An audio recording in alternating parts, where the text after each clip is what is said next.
പരാമർശം ഞാൻ കണ്ടിട്ടില്ല. ആ സാധ്യതകൾ എല്ലാവർക്കും അറിയാവുന്നതാണ്. എന്തായാലും അല്ല, അങ്ങനെയല്ല, അതിനെക്കുറിച്ച് എനിക്ക് കൂടുതലായിട്ട് അറിയില്ല.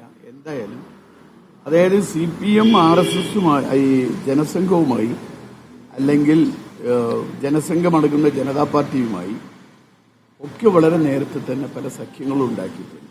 1977 ഒരുമിച്ച് വോട്ട് പിടിച്ചതല്ലേ അത്, ഒരുമിച്ച്. അതൊക്കെ നമുക്ക് വളരെ വ്യക്തമായിട്ട് അറിയാം.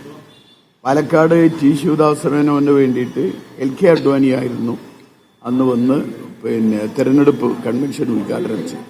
അതൊക്കെ നമുക്ക് എല്ലാവർക്കും അറിയാവുന്ന കാര്യം.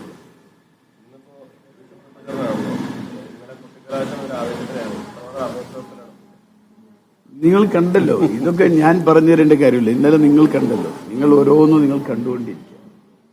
ഒരു കാലത്തുമില്ലാത്ത ഒരു വേവ് ഇടതുപക്ഷ ജനാധിപത്യ മുന്നണി സഖ്യത്തിനെതിരെയാണ്. അതിനെ മറികടക്കാൻ പല രൂപത്തിലുള്ള ശ്രമങ്ങളും നടത്തിയിട്ടുണ്ട്.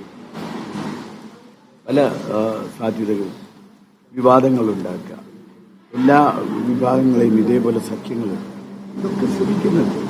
പക്ഷെ നിലമ്പൂരിലെ ജനങ്ങൾ വളരെ കൃത്യമായി തീരുമാനിച്ചു കഴിഞ്ഞു എന്നതിന്റെ വ്യക്തമായ തെളിവാണത്. ഒരു ചരിത്ര ഭൂരിപക്ഷത്തിന് നിലമ്പൂരിൽ UDF ജയിക്കും, യാതൊരു തർക്കവും.